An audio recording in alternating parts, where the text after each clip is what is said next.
Hi, and welcome to Contracts Over Coffee, a podcast where we talk about all things contracting related while sipping a delicious coffee beverage.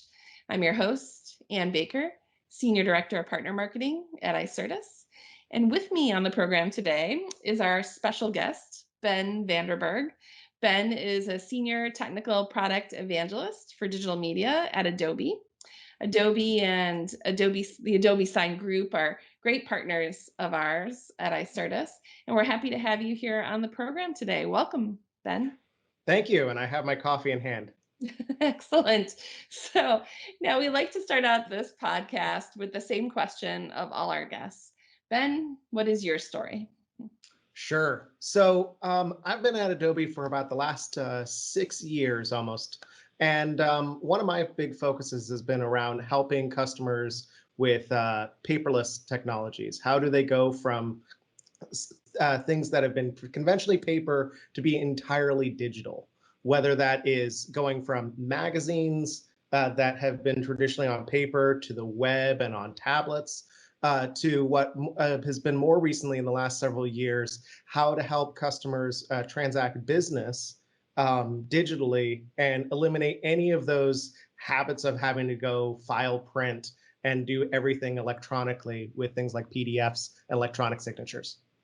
Yes. Well, getting rid of paper is something we both kind of know and love these days. What do you think is the biggest challenge with contracting today in particular?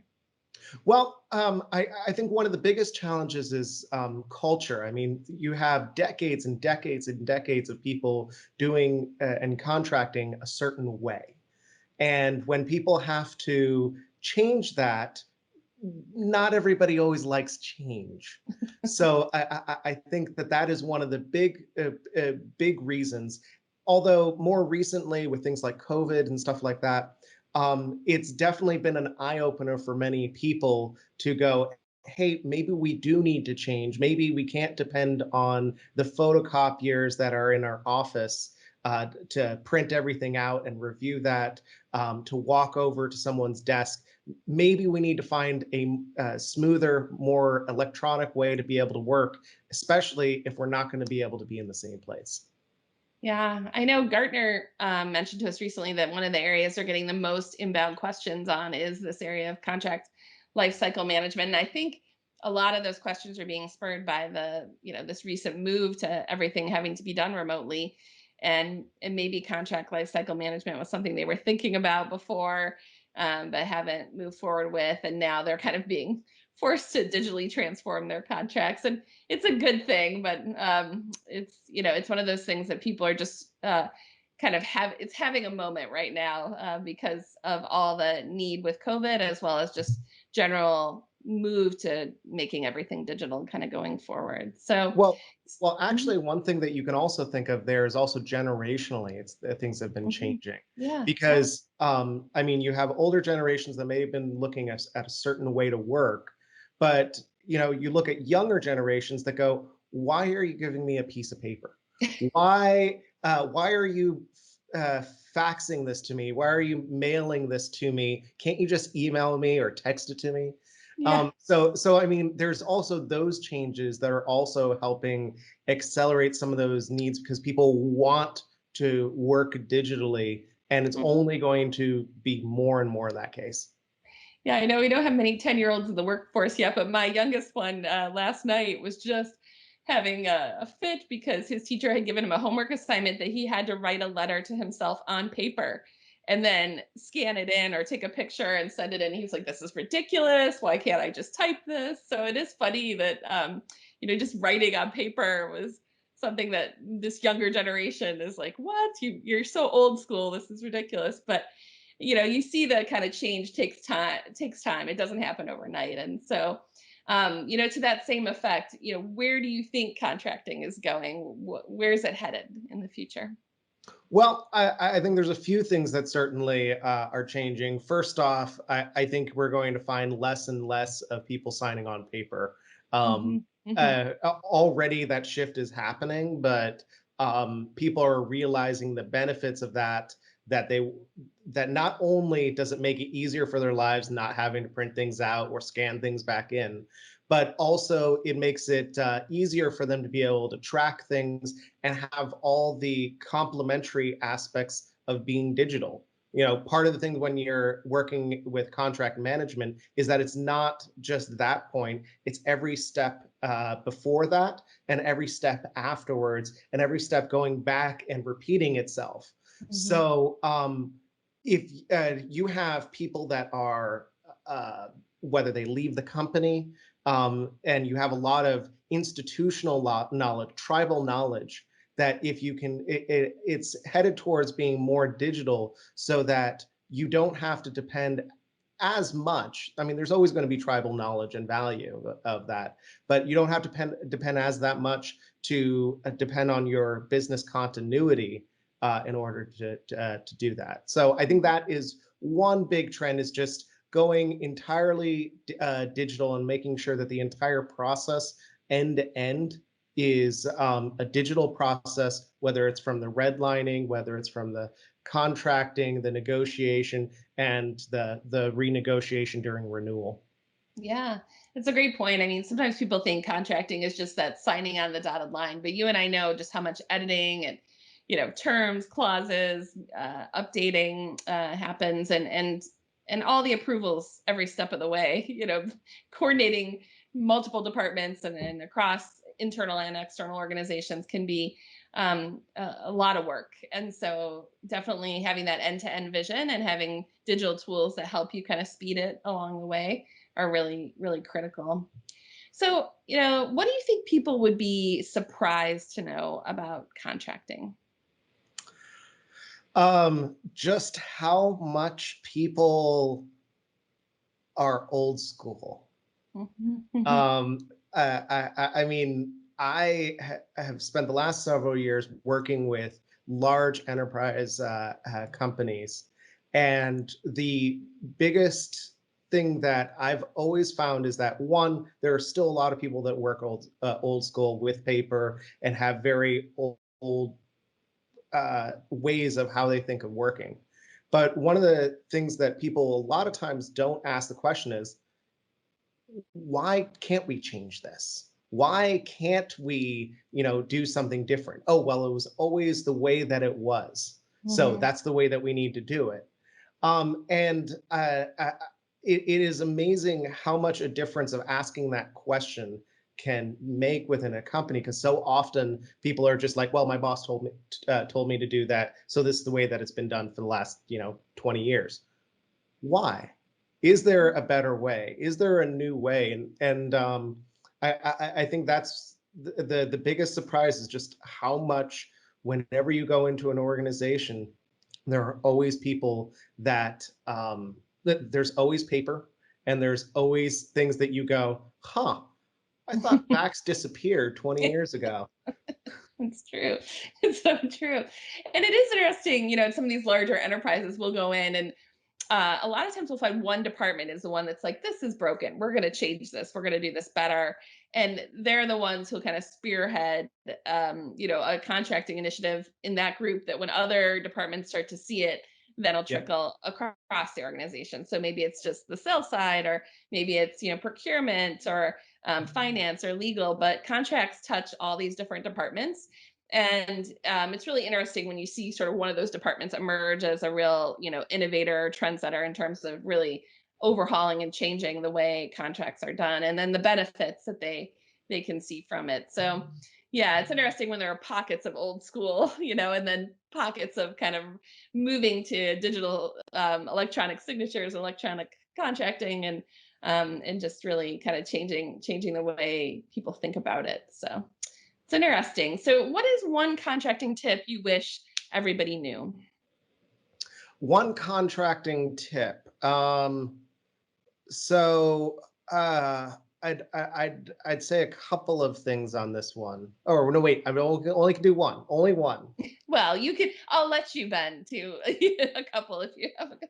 Oh well, my first obvious one is that if you're not using electronic signatures, then Yeah. I mean, you're missing out on all that time you could be spending uh, at home with your kids instead of having to stress about that phone call of someone said I signed it, or watching that FedEx tracking to make sure that contract is there. If you aren't doing that, then that is number one thing that you Yeah. need to start doing now. That's your public service announcement for yeah. Spend more time with your children. Embrace electronic signatures. So, I like it. I like it. Any other tips? You said any other? um, be an advocate, Mhm. because the thing is that change doesn't happen overnight.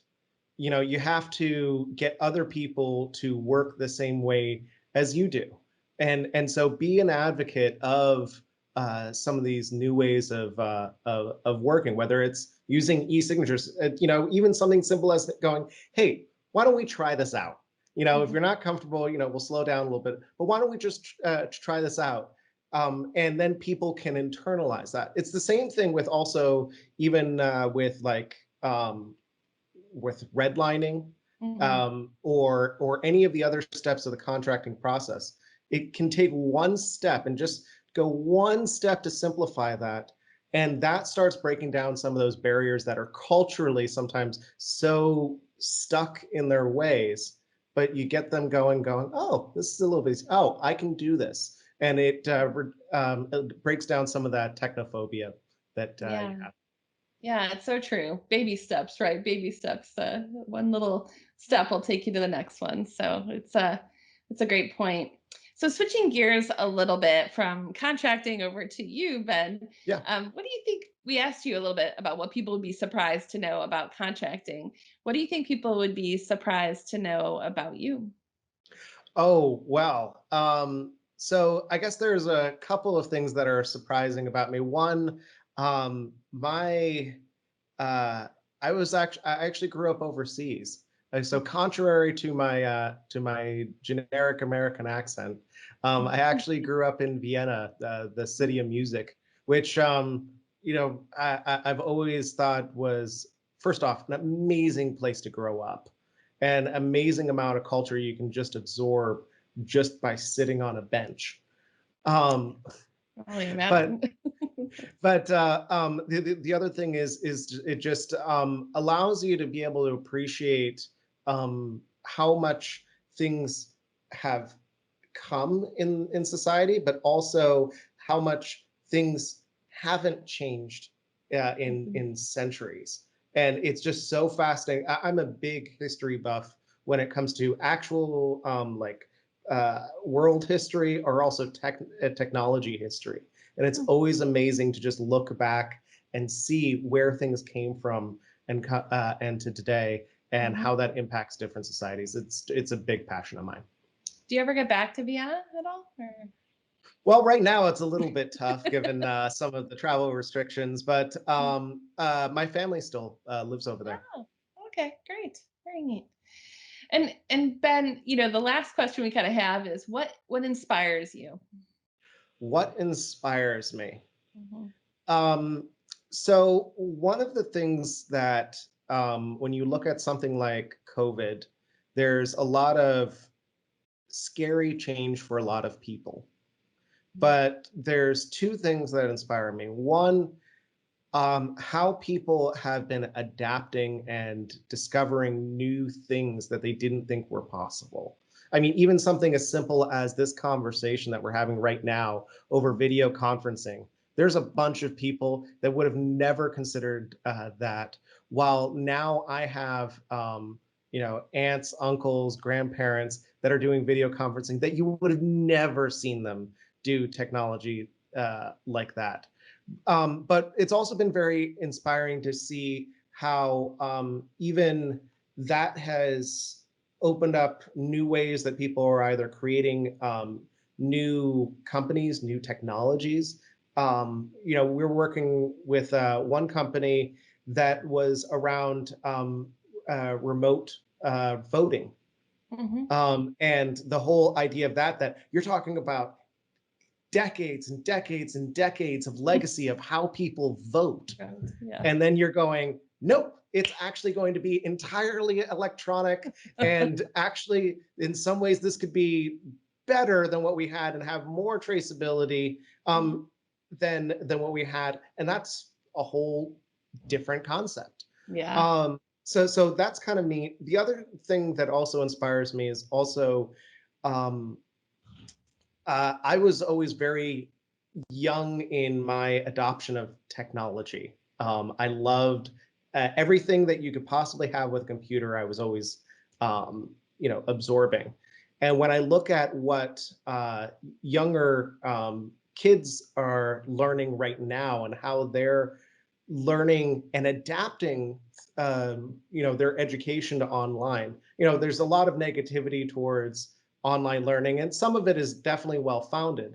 But I think there's a whole bunch of new things that we're going to discover about how people learn and how Mhm. people adapt and communicate during this time that we haven't even thought of or realized yet. And it inspires me and excites me just because it's something that, to quote Star Trek, it's where no one has gone before, type of thing.